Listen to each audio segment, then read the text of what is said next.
Buddhism spread to Afghanistan in ancient times and flourished before eventually disappearing due to invasions and religious changes. It first arrived around the 3rd century BCE, influenced by the Maurya Empire under Ashoka.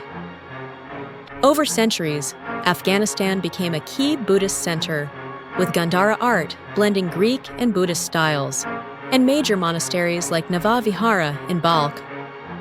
Support from rulers and the Silk Road location helped it thrive. But invasions, e.g., White Huns, Muslim conquests, and shifting beliefs led to its decline.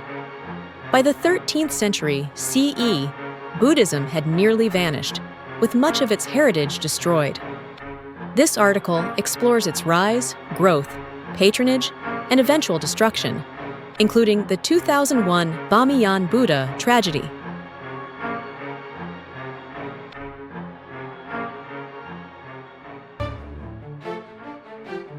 The spread of Buddhism to Afghanistan began during the Maurya Empire under Emperor Ashoka, 268 to 232 BCE, who is believed to have sent missions to Bactria and Gandhara. One early sign of Buddhist presence is an Ashokan edict in Greek and Aramaic near Kandahar, circa 260 BCE, promoting Dharma.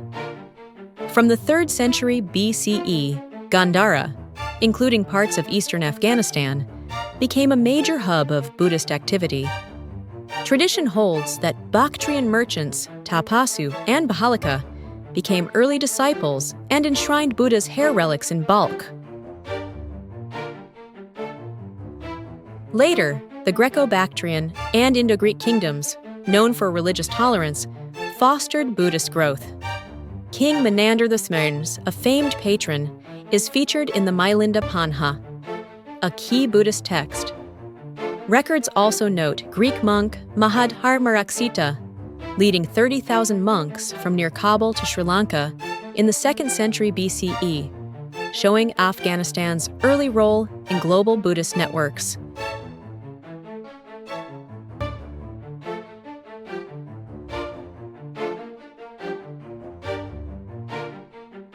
In the early Common Era, Buddhism in Afghanistan reached its peak under the Kushan Empire.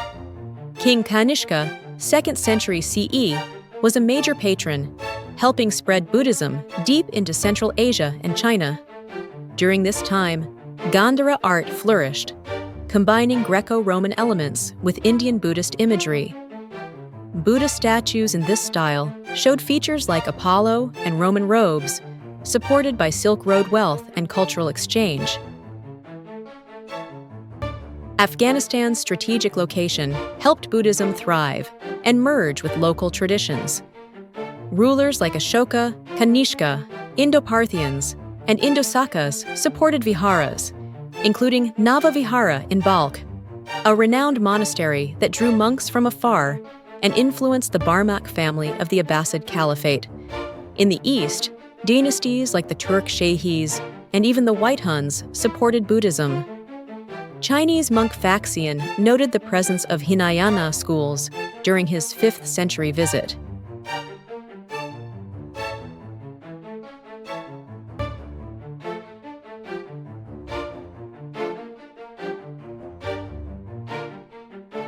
The Bamiyan Valley became a major Buddhist center, housing monasteries and caves with vibrant frescoes and colossal Buddha statues, standing 55 meters and 37 meters tall, carved into sandstone cliffs between the 5th-6th centuries CE. Xuanzang, visiting in 630 CE, praised Bamiyan's Buddhist culture and the giant statues adorned in gold and gems. These monuments stood for over 1,500 years as symbols of Afghanistan's Buddhist legacy.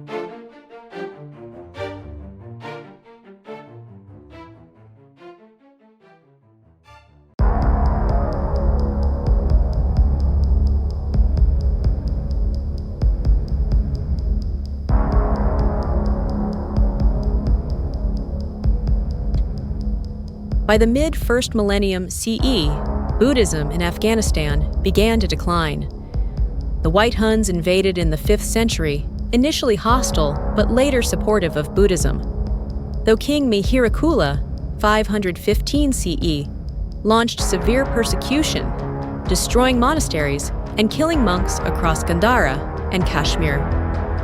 Xuanzang later noted regions like Nagarjara hadn't fully recovered.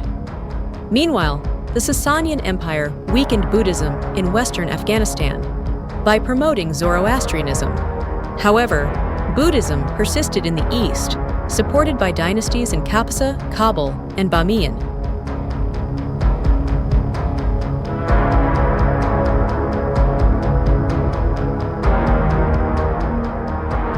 The major shift came in the 7th century with the rise of Islam. After defeating the Sasanian Empire, Muslim forces entered Bactria and conquered Balkh and Nava Vihara around 663 CE. Buddhists who surrendered paid jizya and were allowed to continue worship.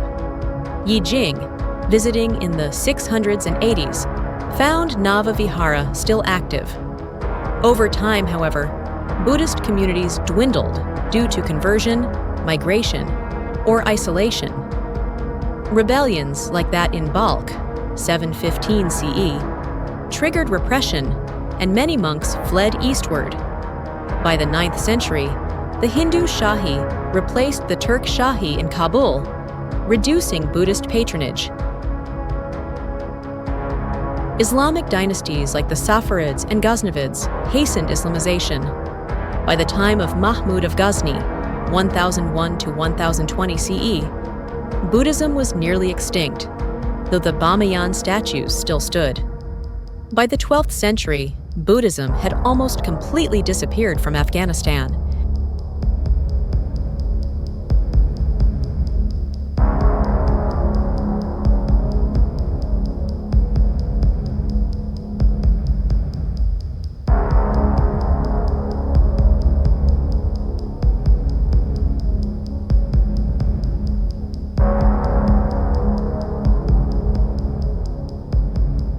Though the Buddhist community vanished, Afghanistan's Buddhist heritage survived for centuries in neglected form.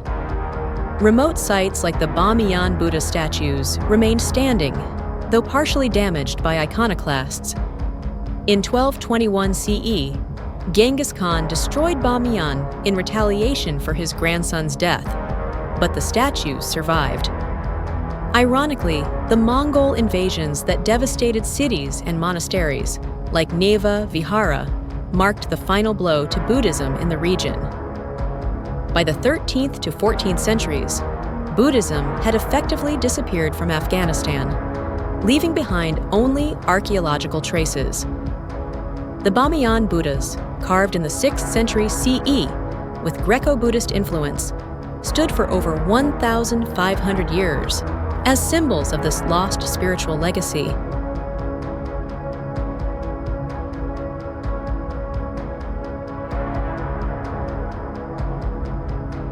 In early 2001, under pressure from hardline clerics, Taliban leader Mullah Omar issued a fatwa to destroy statues considered idolatrous, including the Bamiyan Buddhas. Backed by a council of 400 clerics, the destruction began. In March 2001, the Taliban used rockets, tank fire, and dynamite to demolish the 2 colossal Buddha statues. The process lasted nearly a month, and by March 21st, both had been reduced to empty niches.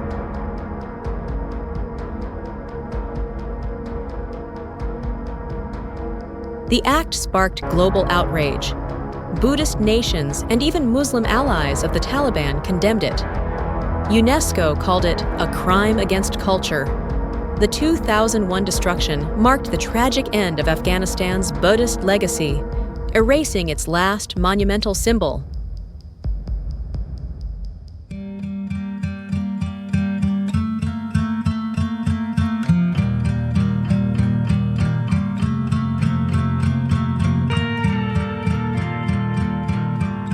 The history of the spread and disappearance of Buddhism in Afghanistan tells a story of civilization's cycle. How spiritual teachings can take root in a land far from their origin, flourish under the patronage of powerful supporters, and then be swept away by the currents of changing times.